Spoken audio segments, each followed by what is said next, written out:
Assalamualaikum warahmatullahi wabarakatuh. Salam sejahtera, salam sehat untuk kita semua. Apa kabar teman-teman?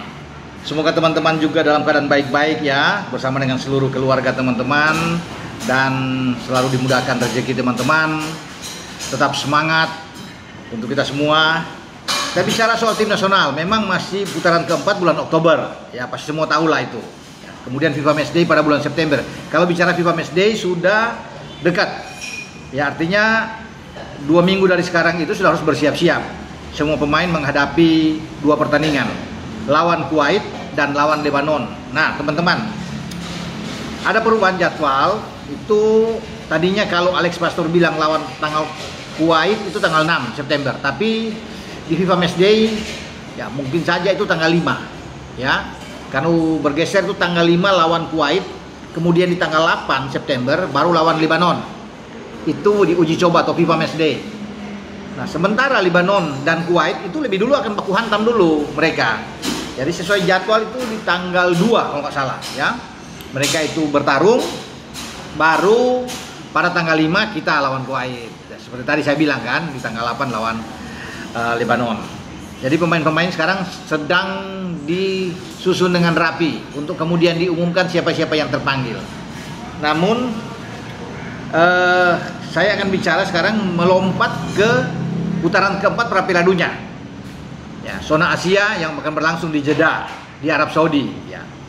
Sudah bisa dipastikan dari sekarang bahwa untuk striker Mauro Silva akan menempati posisi nomor 9 itu ya, menggantikan oleh Romani yang sekarang masih dalam pemulihan pasca operasi karena dia mengalami cedera di Piala Presiden kan, kita udah tahu juga semua ya. Di Bandung dia di-tackle oleh Paulinho, pemain dari Arema, dan akhirnya dia harus menepi cukup lama sehingga dia bisa sudah melewatkan, nanti udah dipastikan FIFA Matchday tidak akan main lawan Kuwait dan lawan Lebanon.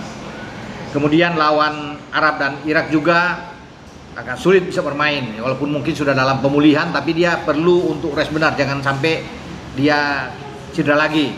Makanya Mauro Silva yang sedang dalam berproses saat ini untuk dinaturalisasi menjadi warga negara Indonesia, Mauro itu sudah pasti disiapkan untuk nomor 9. Walaupun kita masih punya Ramadan Sananta yang sekarang bermain di klub Brunei di Liga Super Malaysia, ada Rafael Struik, ada di Dewa, ya banyaklah.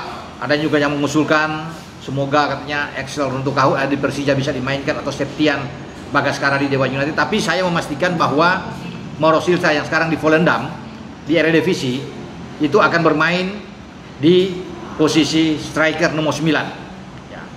Miliano Jonathan yang juga sementara berkasnya diurus itu bukan sebagai nomor 9. Kalau nomor 10 masih boleh lah ya untuk Miliano, tapi dia lebih bagus bermain di flank, di posisi sayap teman-teman. Jadi dia akan berada di sana. Kalaupun satu nama lagi yang akan kita naturalisasi, misalnya yang berkembang adalah Adrian Wibowo. Adrian juga bukan nomor 9. Pemain muda ini bermain juga sama seperti Miliano, lebih ke kanan, posisi kanan. Jadi dua-duanya ada di lini serang tapi lebih melebar bermain. Menjadi pertanyaan sekarang, Ragnar Oratmangun apakah sudah bugar benar di saat akan menghadapi Arab Saudi dan Irak?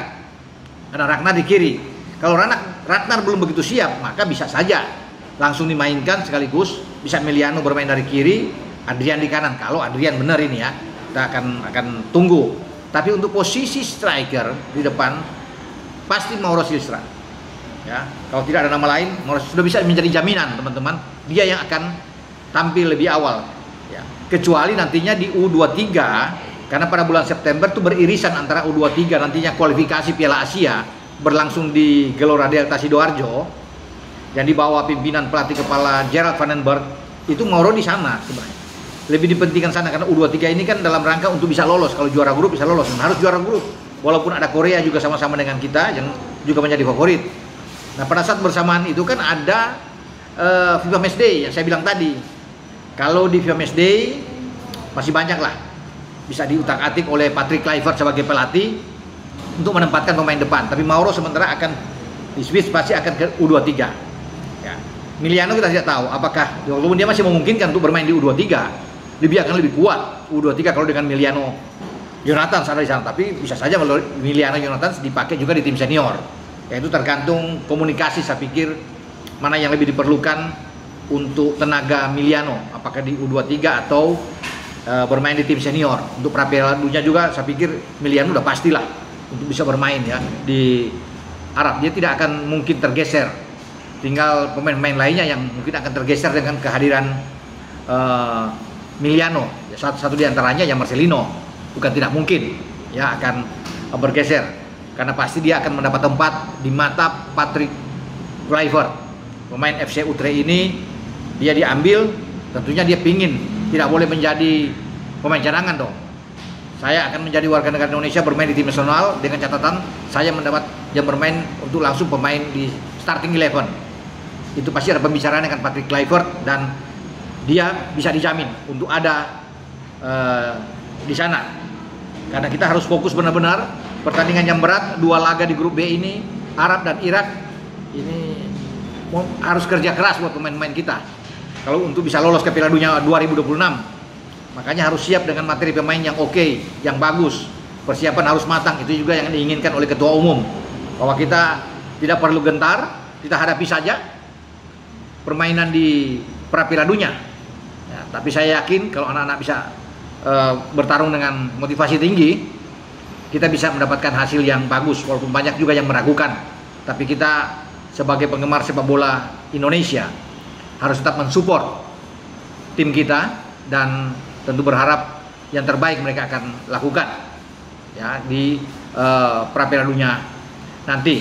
Nah, kita akan lihat sebelum ke sana untuk FIFA Matchday komposisi pemain yang ada.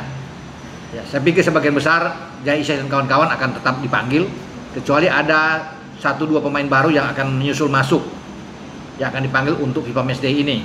Ya, penambahan-penambahan itu adalah wajar. Ya, makanya kita akan nantikan saja apa yang akan dilakukan oleh Patrick Kluivert untuk tim nasional kebanggaan kita. Oke, dengan saya Bung Ropan berbicara soal Mauro Silstra. Ciao.